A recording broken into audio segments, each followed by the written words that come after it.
The power of law enforcement under President Trump is going to be used to get all the criminals, all the violent offenders, all the murderers, all the cartels, and all the domestic terrorists off our streets. The governor and the senators and the other directors were saying it's not a short-term mission, but thanks to you launching us early, launching us quietly, not looking for the credit, Mr. President, we greatly appreciate your support. Wonderful. President Trump's initiative here in Washington, D.C., is important to understand, is the most successful anti-crime initiative in American history. I mean, just think about it for a second. In 30 days, President Trump put together a team that saw the largest ever violent crime reduction in any city in American history, something that people had not been able to do in 40 years.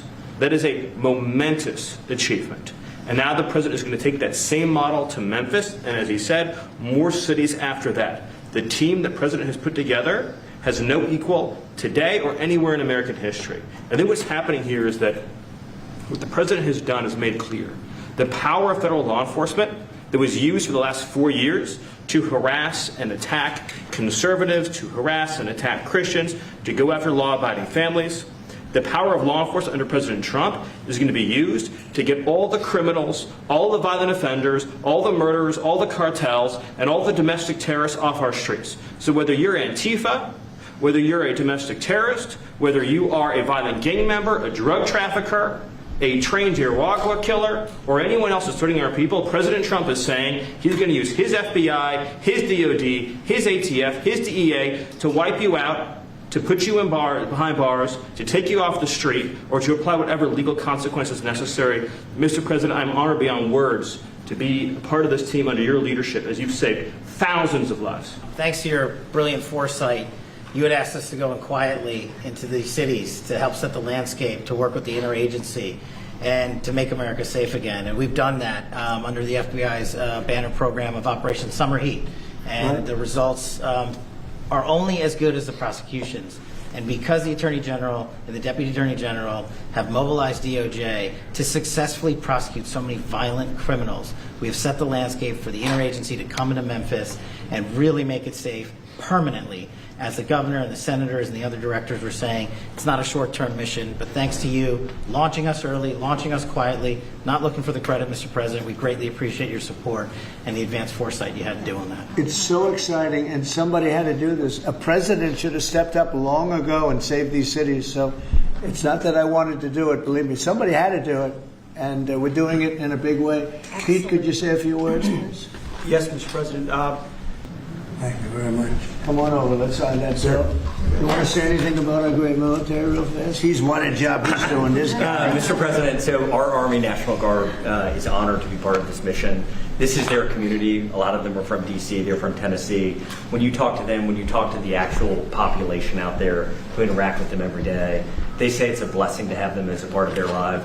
And then for the National Guard getting to have this where they get to improve their communities, where their kids are growing up and they're going to church, and this is where their families are. Many of them, sir, have said this is the honor of their lifetime, so thank you. Look at that nice face, and yet he's a killer. That nice, beautiful face, and he's a total killer. I don't know how you do it. Huh? Lotion, sir. Everybody here.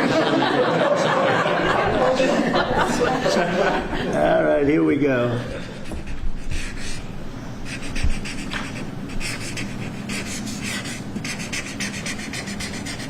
How wonderful. Perfect. Okay. Wonderful.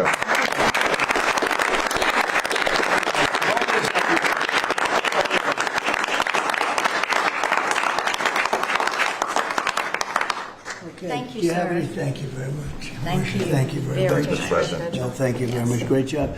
Any questions, please? Yes. Yeah, Brian. First of all, you've got a... Did they take down the blue tent? Yes, sir, they did. Thank you very much. I appreciate Last time that. he hit me with a blue tent, and nobody knew what he was talking about. We found out, right? Found out, right. It was gone the next day, and they had a lot of... Oh. That was not so easy. They had, that's a violent, radical left group. Okay, go ahead. I've heard a lot of comments for doing that. They still have their First Amendment right, though. They're still Yeah, well, I'm not... You've got an amazing team behind you. You've done an awesome job for D.C. Thank I you. want to get ahead of a story that I think might come out. You pushed out an email earlier today really showing dozens and dozens of local media in Memphis highlighting all of the violent crime in that city.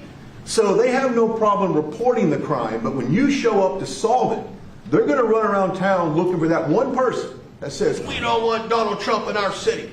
What can you say to the media there in Memphis, Tennessee, to help let them know the people want you there in their city? Well, I'm not sure they found that person, because I saw them doing some interviews, and it looked like they were looking, but they were in fact, that producer, that person, I think they lost their jobs, because everybody was saying, we want Trump to be there, they want the people right here to be there. Look, it's very simple. In Chicago, they're getting beat to hell, they're being shot. If you lose 6 or 7 people die over a weekend, they consider that a successful weekend. And when you consider that a successful weekend, that's pretty bad. I had the president of Poland here a few days ago, and we had a news conference. Many of you were here. And I made this statement. I said, we're very happy to announce that it's been over 2 weeks since anybody's been killed in D.C. And he looked at me like, is that supposed to be good? He's looking like, what kind of a place is this? And now it's been a long time. But and as I was saying it, I said, I'm not sure if that sounds good to somebody. It sounded great to you, but it doesn't sound good to somebody from a country where they don't have violent crime like we have. But now it's a long time since that's happened. We went for years where at least one person was killed. Now you're not seeing it all. It's like the border. Millions of people a year ago, millions of people poured into our country. In the last 3 months, there have been 0, as reported by largely Democrats, actually. The border is secure. The country is secure. We've got the hottest country anywhere in the world. And I'll tell you, a year ago, we were a country in tremendous trouble, probably a dead country if it continued. So we're very happy about it. And so just, in terms of your question, people have never seen anything like what we're doing, and I think they're very happy. And they want us to be there. They don't want to be mugged. Who would say, gee, I don't want the National Guard? And you need that in terms of numbers. And also, you look at those guys, I looked at them, they're rough guys. They're, the Supreme Court voted recently on merit. We're a merit-based country again. I said they had tremendous courage to do that. We're a merit-based country again. When I looked at the people that were patrolling the streets for the National Guard and for others, I could see we're merit-based. They were rough-looking, they were tough-looking, and they love our country. So that's where we are, Brian. Thank you. Thank you very much. Yeah, please. Yes. Given with all the that's going on with Charlie Kirk's assassination and the left wing, a lot of left wing violence going on, do you have plans? And actually, this is a great opportunity with all these people here. Do you plan on designating Antifa finally a domestic terror organization? Well, it's something I would do, yeah. If I have support from the people back here, I think we'd start with Pam, I think. But I would, if you give me, I would do that 100%. And others also, by the way. But Antifa is terrible. Are there other groups that you can think of? There are other groups, yeah. There are other groups. We have some pretty radical groups, and they got away with murder. And also, I've been speaking to the Attorney General about bringing RICO against some of the people that you've been reading about that have been putting up millions and millions of dollars for agitation. These aren't protests. These are crimes, what they're doing, where they're throwing bricks at cars of ICE and Border Patrol. And they come in with a beautiful new car. They're so proud. It's Border Patrol, ICE, it's got whatever it is. And they're throwing rocks at it.